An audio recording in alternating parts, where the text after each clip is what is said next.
Okay, so I think most people are on now and connected to their audio. So welcome everyone. Today is the second session of our Workforce Professional Development series. Today we're going to be focusing on workforce well-being and employee wellness. We're really excited. We have an amazing speaker here today, Matt Bennett. I'm really just going to do a few housekeeping slides and then pass it right over to him. And I see there is something in the chat. Hi, Chris. Welcome. So excited to have you. And yes, and I'm going to do this in the housekeeping slides, but please, introduce yourself in the chat if you would like, put any comments, any questions. We will be watching the chat and make sure to let Matt know about any of those questions or comments. Okay, so we're here today with the Association of Clinicians for the Underserved, or ACU. We were started a little bit over 25 years ago by National Health Service Corps alumni. That's still very much at the core of what we do, but we have a lot of different types of programming, many focused in the area of workforce, and specifically the Workforce Professional Development Series is here through the STAR Center. So that is the Solutions Training and Assistance for Recruitment and Retention. And what I always really just like to point out in this slide is we're one of 22 national training and technical assistant partners. We're specifically focused on supporting health centers with their workforce recruitment and retention. And because we're funded under the Bureau of Primary Health Care, all that we provide, so our resources, our training, our technical assistance, just like the session we're having here today, are all free for you. We do also have our own website, so www.chcworkforce.org, and you can also reach out to us at info@chcworkforce.org. That does go to a real person who is Sydney Axelrod, one of our associate directors. So somebody will be seeing in that email if you reach out to us. And then this is the wonderful STAR Center team. So I already mentioned Sydney Axelrod. We also have Mariah Blake on the call. My name is Michelle Fernandez Gabilondo, and Suzanne Spear, who is the VP of Workforce Development. And here you just have our direct emails if you need to reach out to any of us. Okay, so the last slide that hopefully you'll hear from me, just to let you know, the session is being recorded. So we are providing the recording and the slides to all registrants. Please use the chat box, ask questions, share comments, thoughts. As I mentioned, we're going to be watching the chat box as we go throughout. And actually, Matt and I just talked about this. As questions come through, I will jump in and be like, hey, we have this question regarding what you're talking about. If you're having any technical difficulties, Mariah is your go-to person, so please reach out to her.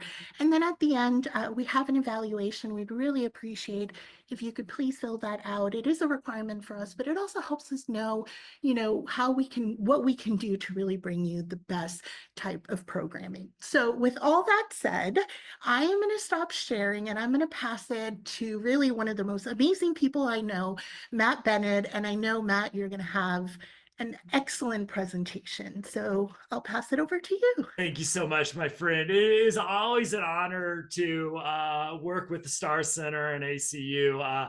Just amazing work, and to be a little tiny part of their mission and your mission for joining us is a huge honor for me. I am Matt Bennett. I am coming to you today from Keystone, Colorado. So I'm about 10,000 feet above sea level here in the Colorado Rockies. All I got to say is, if you've never been to Colorado in the summertime, put it on your bucket list. It is currently like 69 degrees and perfect outside.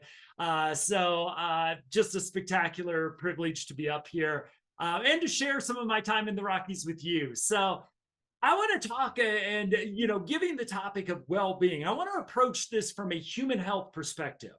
One of the things, and to give you a little bit of background on me, because it'll inform my perspective on the material that I'm going to present today, is that about 22 years ago, my career changed dramatically when I saw the Adverse Childhood Experience study. I don't talk a lot about those initials behind my name, because really all that is my student loan debt at this point. But the MA was a master's degree in counseling psychology. So here I was, a young therapist. I just graduated because I got promoted to leadership, and I solved every issue that I had, including not knowing how to be a leader in my 20s with another master's degree and more student loan debt. So I was a young therapist. I was transitioning into running, developing, starting a variety of different programs.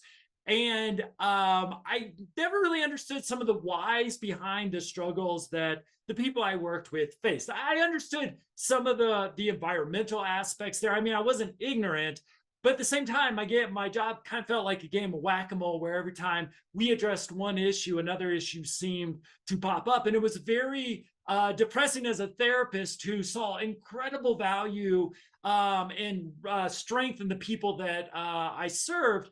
And so, going on this journey, trying to find out ways to be better at what I did. And then as I was developing programs, really trying to find a scientific basis. And so, when I saw the adverse childhood experience, or the ACE study, you may have seen the ACE pyramid.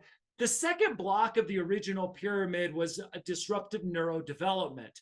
And what I found so powerful was that as a result of adverse childhood experiences, we saw that the nervous system developed differently, not necessarily in a bad way, oftentimes in a way that allowed them to survive the adverse childhood experiences that they had, but a way that changed how the nervous system developed. And as we tried to help people, stabilize housing, address addiction, or whatever arena that I was working in, really understood how do we heal those adverse childhood experiences. So I really felt for the first time after learning about the ACE study that I had a scientific foundation based on the nervous system. And it led me to an interesting spot where, yeah, I had the clinical side of me, but I was surrounded by great clinicians. So having the MBA, I was like, we also need to think about the health and wellness of the workforce, knowing that we work in high burnout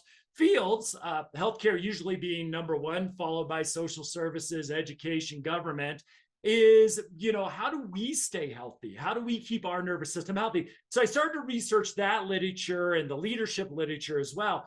And what I realized, I just did this organically, when I taught about ACEs and those approaches, I was teaching one thing. When I was talking about our health and wellness, I was talking about something totally different. And I've really, in recent years, really started just to think about human health. What is good for me to show up to work my best self is also really important to the clients I work with, who I'm trying to help experience recovery or post-traumatic growth, or whatever the clinical goals are. So what I'm going to cover today is good for you. It's good for your patients. It's good for your teammates. It's good for your families. We're talking about human health and well-being. I just want to say I'm going to give you a lot of suggestions today. I'm a realist. I try to be a role model and not throw my slide changer. But I struggle with this as well. I have my ups and downs as well. If anybody tells you in our fields they've got this all figured out, probably want to run the other way. Is that it's an ongoing struggle and challenge for me as well. But I try to be that role model, because I hate cognitive dissonance. Not good with it. So also, just a few resources here at optimalhrp.com/handouts. You will find a range of things, most of which I won't have time to cover today, but handouts based on some of the strategies we talk about, my health and wellness plan for staff, and a variety of other resources that I'll mention throughout the training. I'll give you this link at the end, and I know you'll get the handouts here as well. All right, with that said, when I was asked to talk about well-being, if I was to, again, look for the scientific foundation of well-being, that I can talk about in 50 minutes. If you say, okay, if you got this limited time and we're going to talk about well-being, where does well-being evolve from? My number one answer would be our autonomic nervous system. I'm a big brain nerd as well, so we're not going to ignore the brain. However, if we think about well-being, really we look at this autonomic nervous system, usually starting in the brain stem, working the way down the spine. Now, you may be familiar, there's two sides to the autonomic nervous system, the parasympathetic and sympathetic. So parasympathetic often gets termed the rest and digest part of our nervous system. I like this little graphic here because maintaining homeostasis is a much more beautiful way to put what the parasympathetic does. It helps us to address, when we talk about homeostasis, making adjustments to our states to match the demands of the environment. So the state of, waking up, you may be a parent. You need to be getting kids off to school or whatever you're going to be doing. Then your commute, that's a different state to be in. And we adjust automatically to that. Then, you go to work, different state. You go to the gym, different state. And if we are doing a good job keeping our well-being, parasympathetic does a good job of adjusting to meet the demands of the environment. The other side is the sympathetic nervous system. This is often termed the fight or flight response. So one of the things that has been really important with this, and just for context, the autonomic nervous system, and it's hard to talk about a system of an integrated body. So only human beings have broken this down into an autonomic nervous system. It's part of a whole integrated body system, right? So if we're going to pull it apart, though, autonomic nervous system's responsible or sort of in charge in many ways, or in control of 80% of the systems in our body. There's a few outliers, including stuff that may go on in our brain, more of consciousness, which is a deep term in and of itself. But one of the things that came along, it started in the 60s with Stephen Porges's work, is we realized that the parasympathetic nervous system was highly dependent on the vagal nerve. Vagal translates into wanderer, and it goes all throughout our chest, our torso, all the way down our spine and into our gut. And what Stephen Porges found was there's two branches to the vagus nerve. One was, and the one we won't talk much about, is the dorsal vagal branch, which, if you've heard of the freeze response, this is sort of an emergency brake that if we can't run away, we can't fight back, we can put the freeze response where we'll often disassociate from reality, enter an almost comatose state. So that is one branch. Obviously, if you're in freeze response, things are going very, very wrong in your environment at that point. And hopefully don't have to rely on that response many times throughout our life. Though I know a lot of folks I work with high ACE scores, we can see them rely on that quite a bit. But so that's the dorsal vagal. That's one side. The side that's going to play a key role in our well-being is the ventral vagal nerve. This has a real strong connection to our prefrontal cortex. And if there's one thing to say, okay, let's nerd out about well-being, we would be measuring the strength of the ventral vagal nerve. So ventral vagal, Stephen Porges, again, we're using two words to describe something very complex. The safe and social part of our autonomic nervous system, highly located in our upper chest, upper heart, but also through our face and inner ear. He calls it the social aspect of our nervous system. One, because if we're emotionally regulated, we can be socially engaged. But two, and I love this research, is that a lot of our nonverbal, especially our facial expressions, that's how we communicate emotions to other people. Usually, again, autonomically or not in consciousness, our facial expressions will mirror our internal emotional states. And if you ever tried to read somebody's emotional state when they had a mask on during COVID, very, very hard to tell. Are they angry? Are they mad? Are they happy? Do they just have gas? What's going on with this person? When you cover that area of the face up, it's nearly impossible to tell. Now, the ventral vagal brake does this beautiful dance with the sympathetic nervous system. Now, I hate that we say sympathetic fight or flight. I'm trying to rebrand it here as the Iron Man part of our nervous system. I don't think this has got any traction whatsoever, but I believe I have a better way to describe this amazing part of our body. And so I just watched the movies here with the Avengers, but what I understand is Tony Stark has this apex conductor. And I think it's a great for the sympathetic nervous system for a couple ways. One is it keeps Tony Stark alive. And our sympathetic nervous system, oftentimes, if you just think about it as fight or flight, you think it's kind of bad, right? Because you don't want to be in fight or flight unless you need it to survive. But this keeps Tony's heart beating, keeps his lungs pumping in oxygen. And as if you watch the Avenger movies, at the end of the last Avenger movies, this breaks and Tony dies. And I would kind of argue the Marvel universe kind of died with him, but that's my personal opinion. This multiverse stuff has to stop. Anyway, and like Harrison Ford being a red Incredible Hulk, I don't know what's going on. Anyway, I digress, so I'll get back on topic here. So it keeps him alive, But when Tony Stark needs to be Iron Man for that fight or flight response, it also fuels what he needs, the energy he needs to be Iron Man. So I really think this is a great way to say the sympathetic nervous system, it keeps us alive. Now, here is the beautiful dance. So, if the sympathetic nervous system, the fight flight response, without the ventral vagal nerve, it would keep our heart rate around. Now, height, age, other things might impact this number I'm going to give you, but around 110 to 120 heartbeats per minute. That would be what the sympathetic would keep us at. So, roughly, if you think about, hey, I take you all out to a football field and we all do a 100-yard dash. At the end of that dash, if you could just imagine if I made you sprint as fast as you could for 100 yards, whether you're in shape or whether you're not in shape, you'd probably be out of breath. You'd be breathing hard. Your heart would be pumping in your chest. That's how you walk around life without the ventral vagal nerve.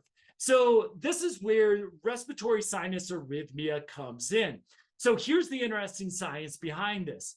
When I exhale, like I said, the sympathetic system is going to keep us around that 110, 115, 120 level. But when I exhale, what happens is the ventral vagal nerve puts a brake on that sympathetic energy, and we see our heart rate decrease. When I inhale, that brake goes off. I get that sympathetic energy to live my best life. Exhale, that brake goes on. Now I got that executive functioning. I got the emotional regulation with that. As we get more stressed out, what we'll see is that that brake is not as strong. We get more of that sympathetic energy coming in. When we talk about things like anxiety, struggles with anxiety or high ACE scores, a lot of folks I work with, PTSD, etc., is that we'll see less of that ventral vagal brake, more of that sympathetic energy. We can also see that with things like burnout as well. So if we talk about well-being, and if we're going to get very specific about it scientifically, it's that strength of the ventral vagal brake to regulate sympathetic activity. Now, this is the thing that I think is the game changer around this topic, is we can measure this now with something called heart rate variability. I really believe, and I'll just disclose here of what my excitement led me to. When I heard that we could measure things like post-traumatic growth, we could measure things like emotional regulation. In other words, we could quantify whether or not the treatment that I was offering was helping to regulate or helping to heal that dysregulated nervous system that the ACE study told us about, whether or not getting somebody into housed in a housing first program, is that helping to regulate their nervous system, or is it dysregulating their nervous system? We all know that that change is hard for a lot of folks. Is the antidepressant that we're giving someone helping to regulate their nervous system? And the way to measure this is, well, one of the ways, but I would argue probably the most scientific way, is through heart rate variability.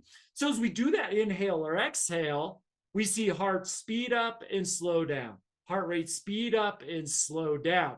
So this variation between those is a sign of well-being. And so, we live in a time of machinery and we want everything to operate kind of like a metronome. Well, we don't want organic systems who have to deal with changes in the environment. Well, I want my computer to operate the exact same way every time I turn it on. The challenges I face throughout my day change all the time. And so that variation allows us to adjust and maintain homeostasis and balance with our environment without releasing that vagal brake or weakening it and getting more of that sympathetic energy in. So again, how do we measure well-being? The answer in the literature is very clear, in my opinion: heart rate variability. My disclosure on this as a former, therapist who worked with a lot of individuals with high ACE scores, knowing that there was that disrupted neurodevelopment, I always wanted a way to measure, is what I'm doing working? I also want to measure is, hey, if I'm trying this wellness strategy, is it working for me? Getting that data to measure the impact of the intervention. Never could afford a functional MRI, probably not practical anyway to do it. So I got very passionate about this, and this is where the disclosure comes in. I tried to find an affordable way to integrate this into services like you provide, couldn't do it. So I might have written 2 books, started a podcast, a tech company, and a 501c3. Maybe that happened with that as well, because I saw the power in this. So just full disclosure there. So one of my things with heart rate variability, like say, is that heart rate variability also measures the mind and body's ability to handle or recover from stress and maintain that homeostasis. So we'll talk a second about the relationship between well-being and stress. So what I love about heart rate variability, this is a little bit of a chart here of HRV. It's my HRV over a week time. I will be fully transparent with you. There's things going on in the world that are very tough for me. I'll just leave it there. So you see, this is not a great week for me, that my 7-day average is well below my all-time average. In fact, pretty significantly. This to me is a good warning sign, is like, hey, you need to pay attention to this. But I can also say how I'm doing today. So for example, my all-time average is 30, and I'm using RMSSD here as a measure of heart rate variability for a resting state.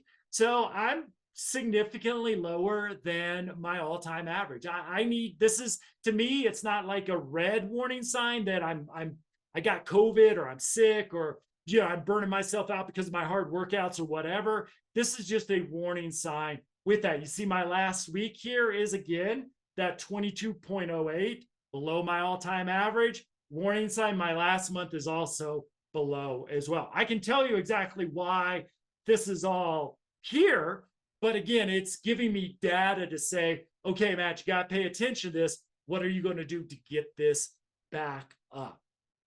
All right. When we struggle to maintain high heart rate variability, the danger with stress and emotional dysregulation and autonomic dysregulation is inflammation. I felt like 5 years ago, I had to really go in deep to inflammation. Nowadays, it's being talked about more and more and more. So, when those cytokines that are your friend when you need to fight off a virus or heal a wound, not all inflammation is bad, especially when you got a wound to heal. Or you pumped iron at the gym and you tore those muscles, those micro tears. We're healing those. Cytokines helping out with that too.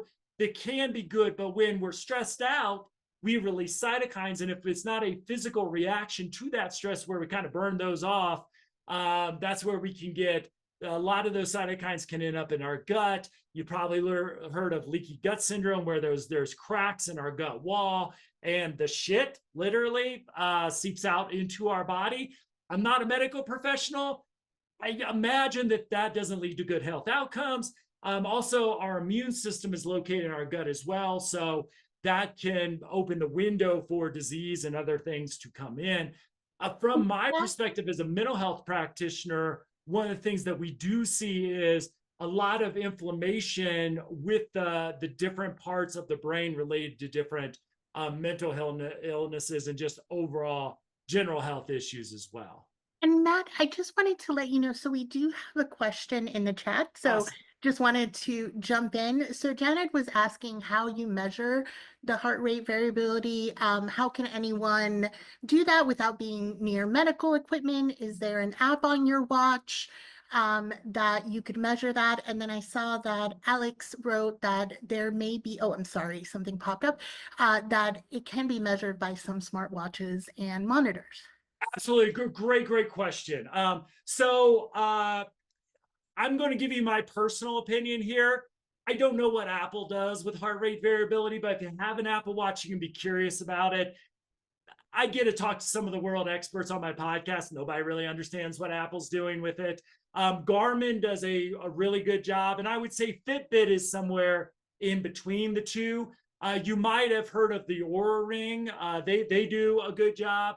Whoop has done a great job, more focused on athletes. I'm not going to say the name of my product because I'm not here to sell that. You can check out my website and see the work on that. I just honestly, not everybody I work with, in fact, nobody I've ever worked with can afford a $400, $500 watch. So trying to get that cost down. And there are more affordable options that you can explore, and I'll give you a free membership if you want one as well. So I'll even lower it a little bit more for you there as well. But if you do have a smartwatch on, like I said, Garmin, I really respect what they're doing. Fitbit is, okay. Apple, it can give you an idea. You can start to ask questions about it. I just don't know why they use the measures they do. So great questions there.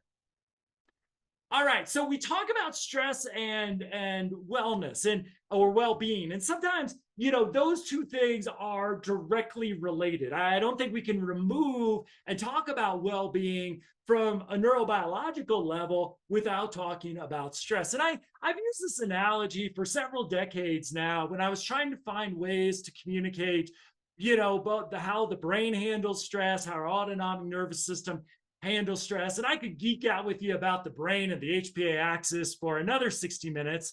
I don't know if anybody wants to hear that, but I could. So I've really looked for ways when I'm only given 60 minutes to talk about this, a good analogy to use so that can maybe be a little bit more sticky than just saying, man, I don't think my ventral vagal's working very well today. So this is an analogy of a cup. Now, when we talk about well-being, this part of the analogy is the size of the cup. And we call this, the fancy term is allostatic capacity. And this is basically the amount of stress that we can hold without losing our bleep on everybody. So we all have a capacity. Now, this capacity is kind of the overall traits of wellness. So it's not necessarily how you're doing today. How are you doing this month? Looking at some of that data where you can get real-time data, on these longer based trends. What is going to increase the cup, in my opinion, more than anything else, and how should we think about overall long-term well-being? Building healthy habits. What can you do every day? What can you do every week to support your well-being? I'll give you some hints on that. I'll give you a quick example of mine. I drink every morning this god-awful shake. That's the name for it in my house. It has dark chocolate cacao, no sweeteners. If you ever had just pure chocolate, very bitter. There's also kale and spinach, chia seeds and flax seeds, just to get it like this gross consistency. I throw some frozen fruit in there as well, some creatine because I eat a plant-based diet and I don't get all the creatine I need, and a few other like mushrooms in there too. Not the fun kind, but the powdered kind. And that's the disgusting thing I drink every day. Now, I say that it's just a habit to drink that every day. I don't have to think about it. And I get like probably 12 different superfoods right there with breakfast. Don't have to think about it. I can make 5 shakes in a blender for the week. That is a healthy habit that I have. So we want to look at creating habits. I'll give you some examples as we move forward. So the size of the cup, if you want to nerd out with me here, your brain folks, prefrontal cortex ability to downregulate the amygdala, or as we talked about, ventral vagal, being able to regulate that sympathetic response. So now what is in our cup? This represents the water in the cup, represents our stress level. Fancy term, allostatic load. So if we have, like in this picture, some room between the amount of stress in our body, the cytokines, the cortisols, etc., and our capacity, we're in what Daniel Siegel, Pat Ogden calls our window of tolerance. I also like the word window of executive functioning as well. In other words, we can bring our best cognitive, social, emotional self into our life, right? I'm way beyond, let's bring our best self to work. I want you to bring your best self to your life.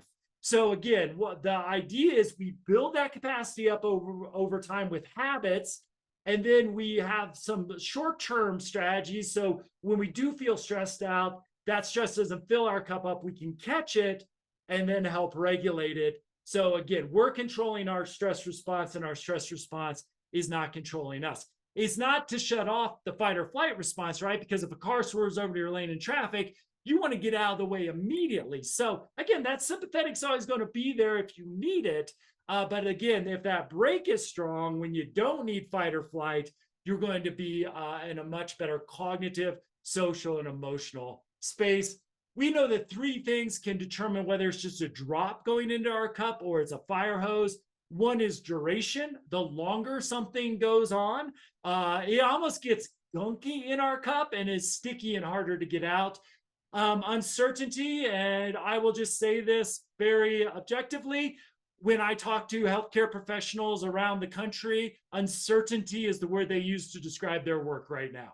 And importance. This is why I think we're so at risk when you see things like burnout.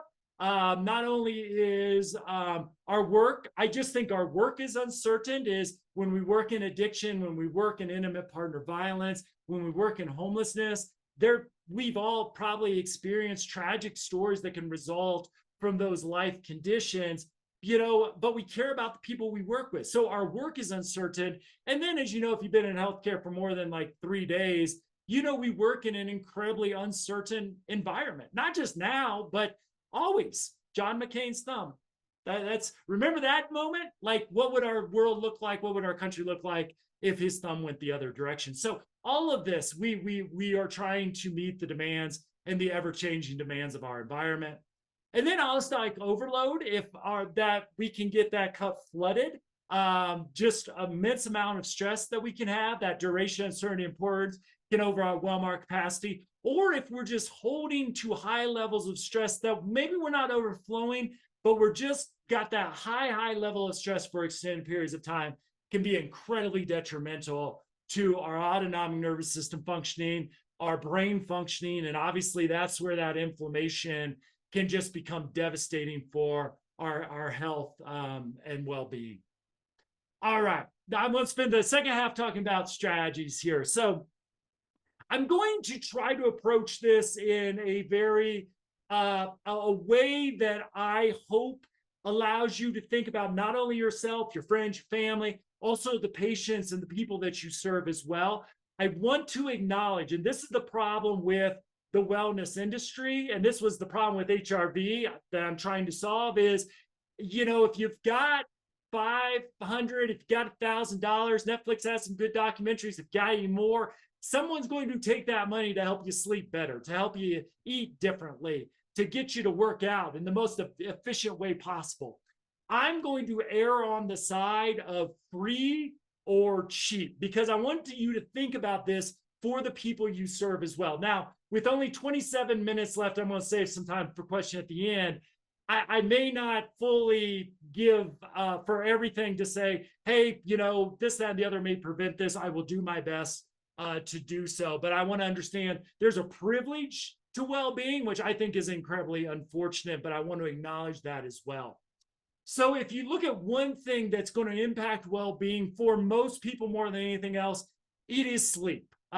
Every book that I read that is looking at the most recent research, minus any chronic conditions that somebody might have that need a certain treatment to keep them healthy, keep them alive, it's sleep is the answer. Now, this is just me nerding out on something right now. The lymphatic system is like, I'm just obsessed with it right now. And I'm gonna just kind of throw it out there very generally so I don't go down my rabbit hole here, is that our during sleep, and it's not necessarily REM sleep that this happens as I understand it, is basically our brain cleans itself out. Our brain kind of takes a poop during sleep. You can think about it builds up all this plaque, other chemicals we put in our body. Some like, microplastics might get it through the blood-brain barrier. And at night, this lymphatic system gets turned on. Again, 90% of it occurs during sleep, that gets that crap out of your brain and flushes it out. In other words, it's like a shower for all the crud in your brain to get it out of your system.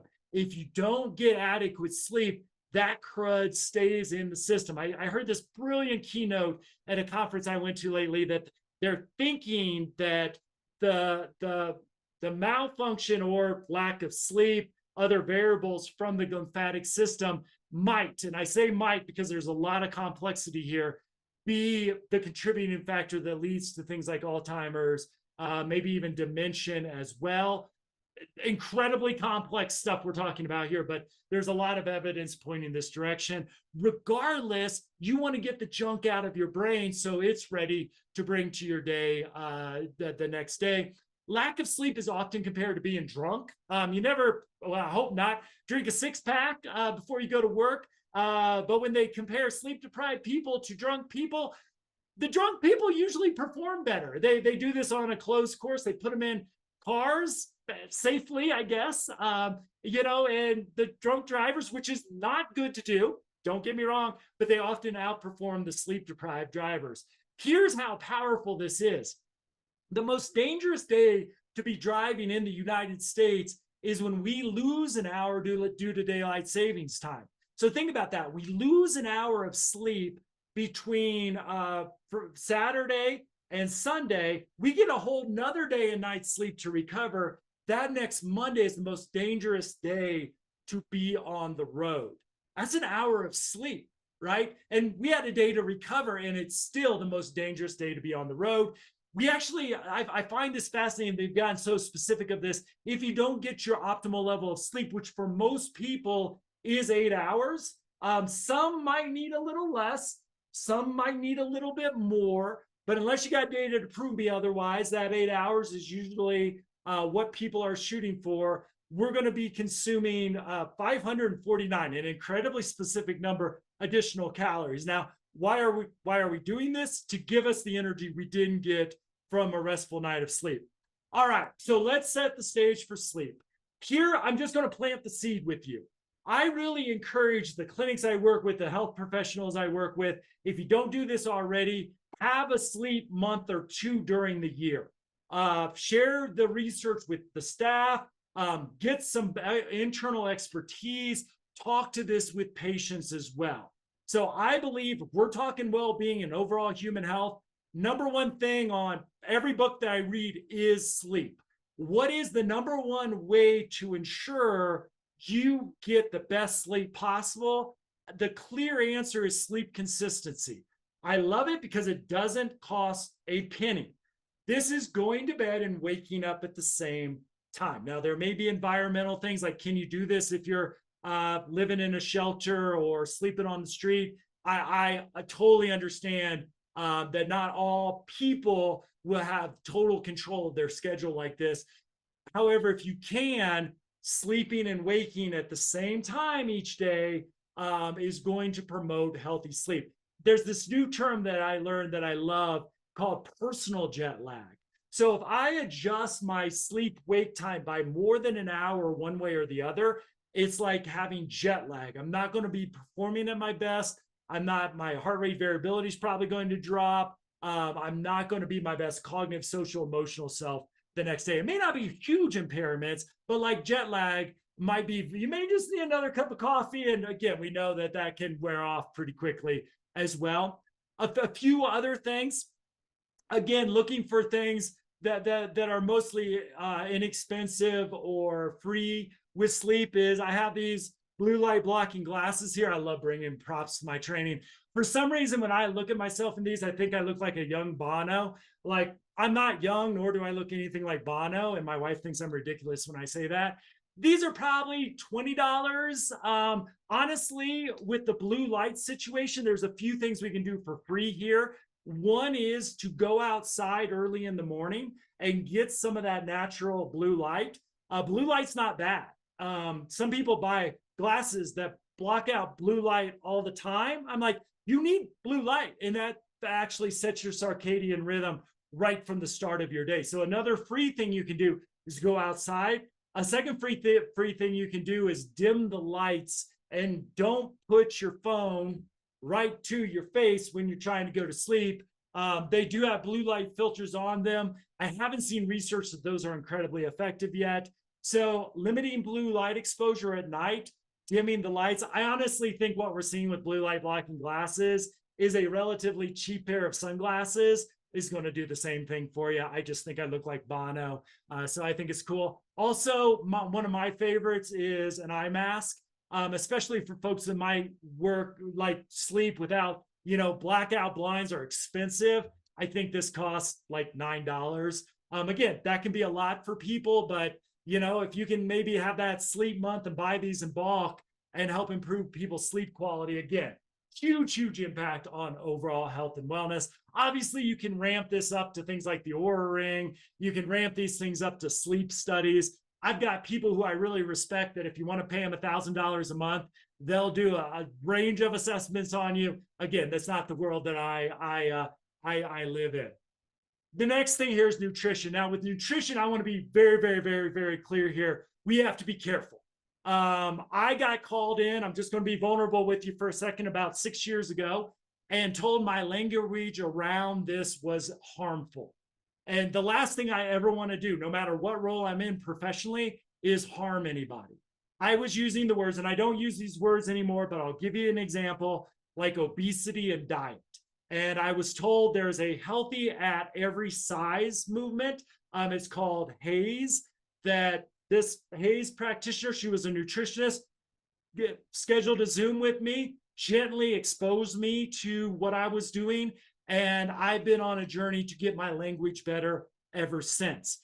So when I talk about nutrition, we could go into weight and other things. I'm not touching that, right? I'm talking about autonomic nervous system health. And that's why I love the Healthy at Every Size movement, because they are looking at, hey, how can you live healthy no matter what weight you are at? And there's so much stigma there that if we can talk about health, they've actually shown we get better health outcomes for folks. So I'm talking about autonomic nervous system health here, but I just wanted to be aware of that I was fortunate enough to be called in gently with this.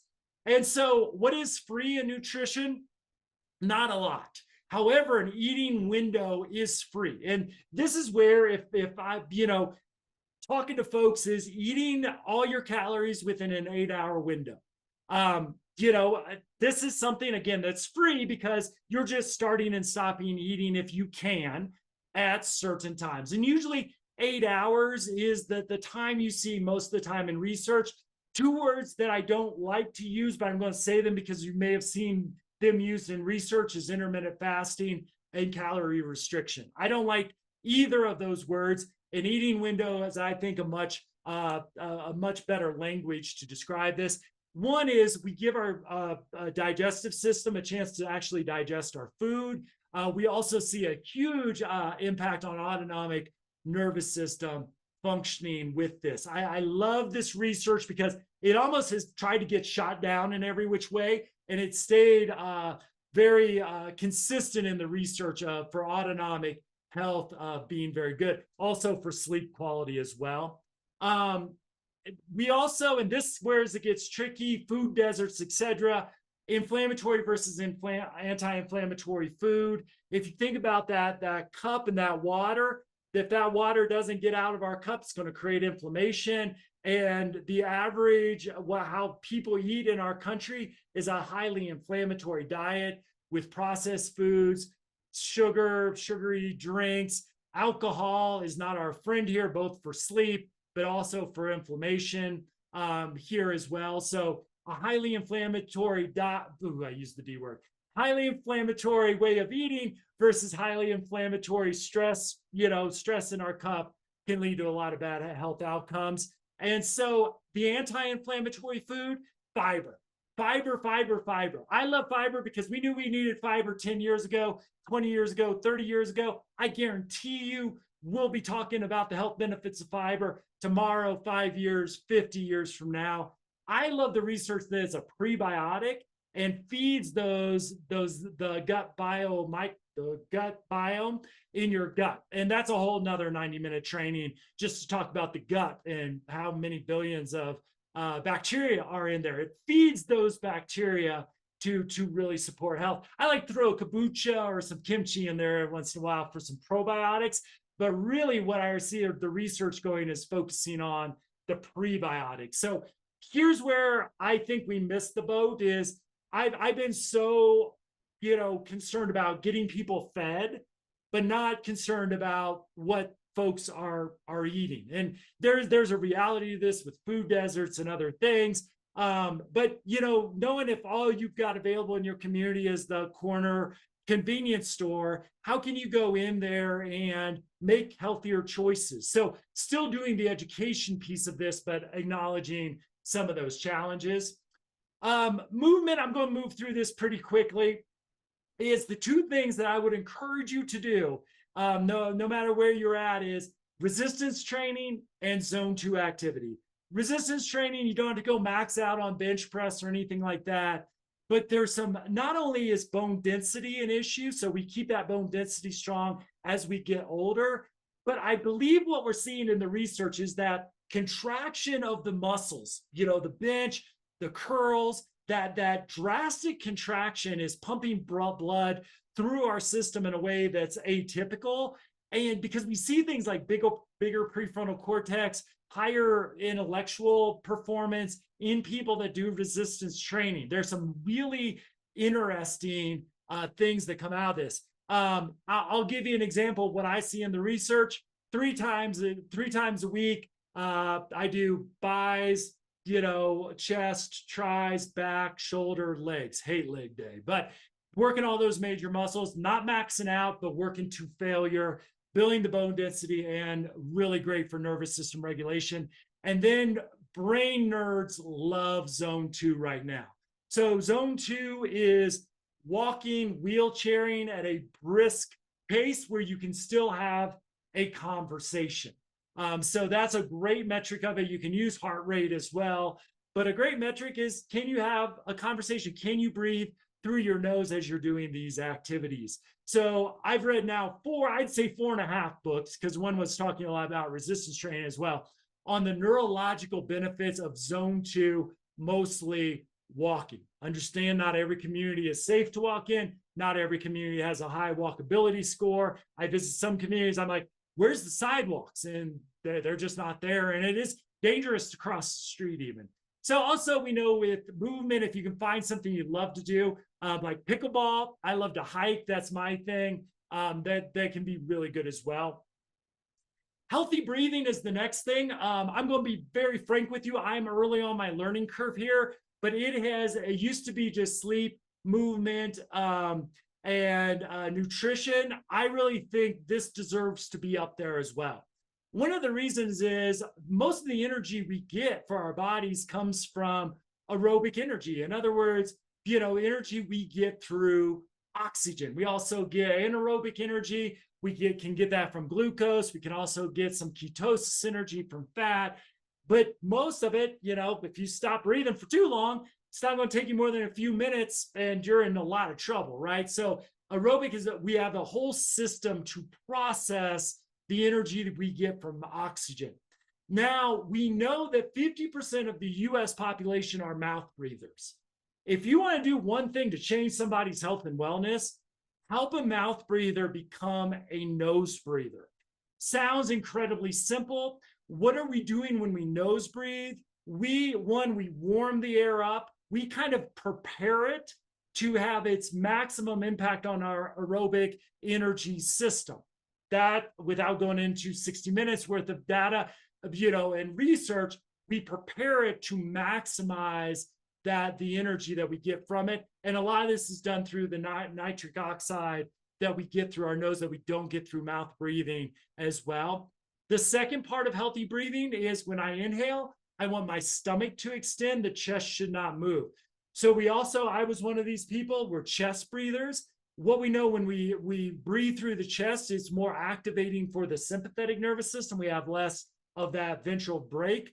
When we use our diaphragm or breathing through our stomach, we're helping to pump more blood into our heart. We actually see people that breathe through their stomach have stronger hearts. Fascinating research there, because that diaphragmatic breathing serves as a pump. So we're optimizing the cardiovascular system here as well. So nose breathing, stomach breathing.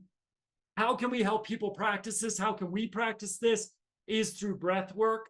Now, just a note, breath work is not safe for everybody. It can be triggering for some. So just that caveat out there. But I want you to work up, if I'm talking to you directly, to 20 minutes a day.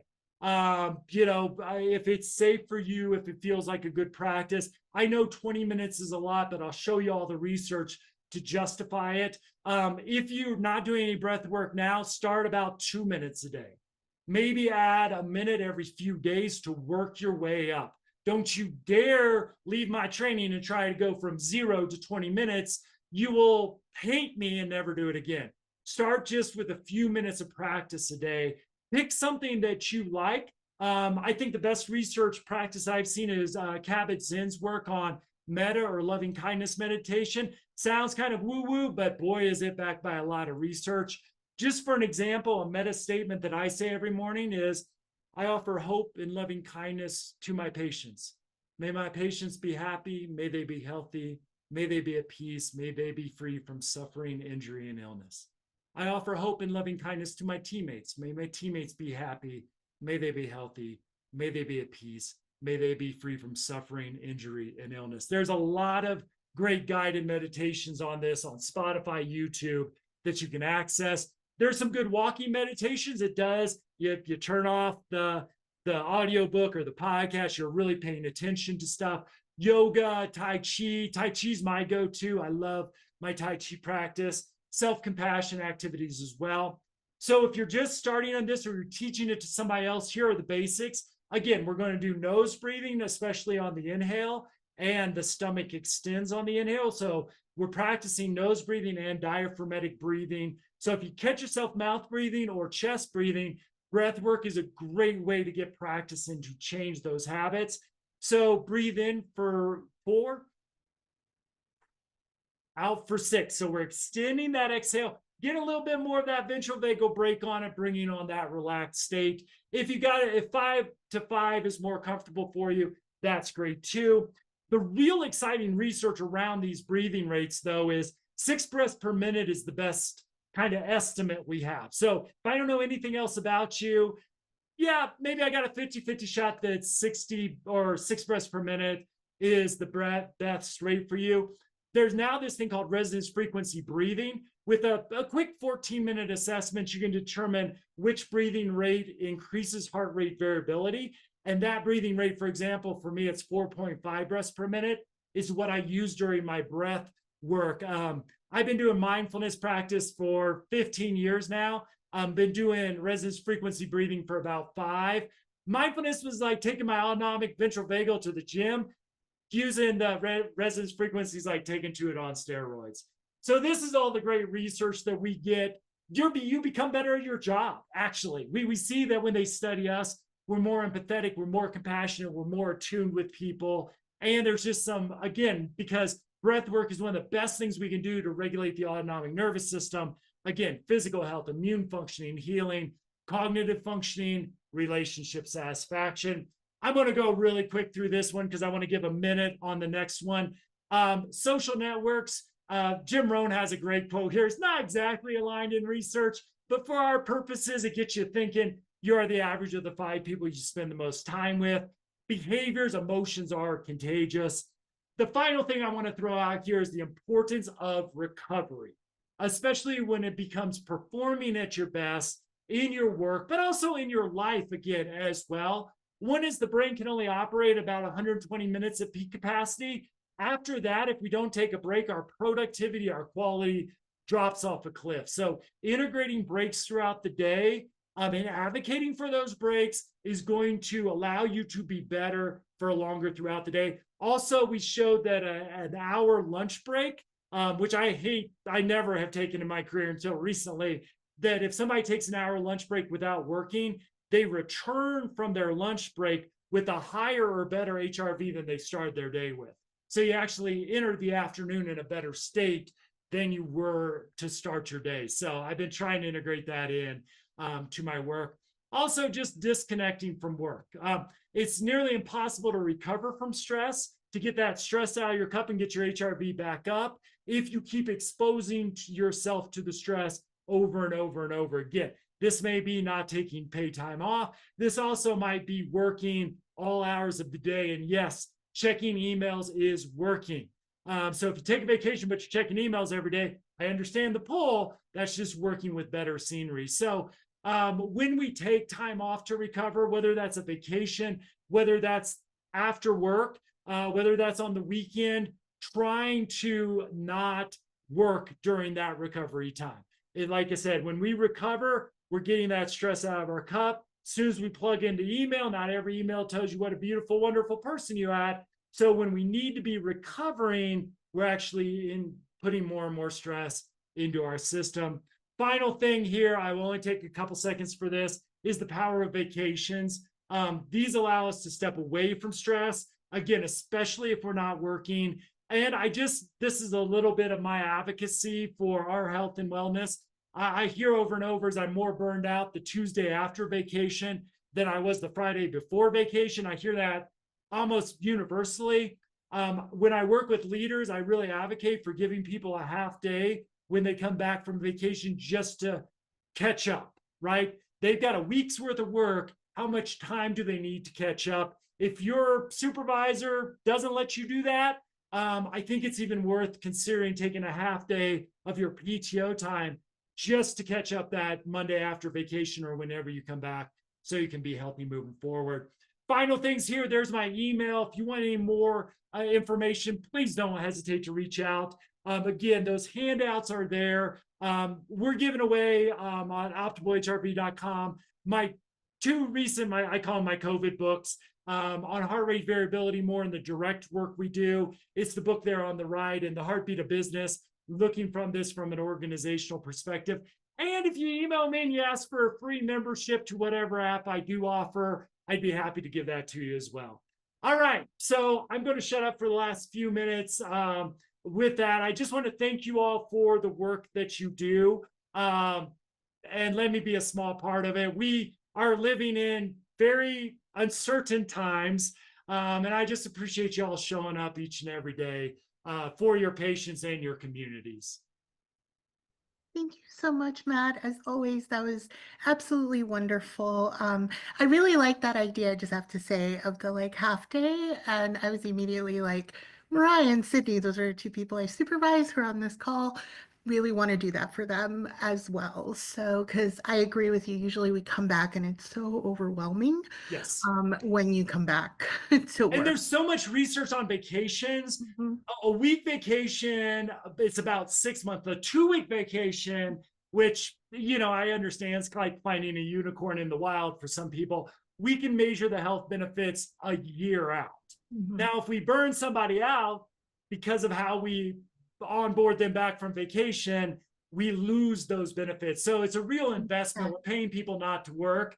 Let's set that up to have great outcomes for them, their team, and our patients and the people they serve.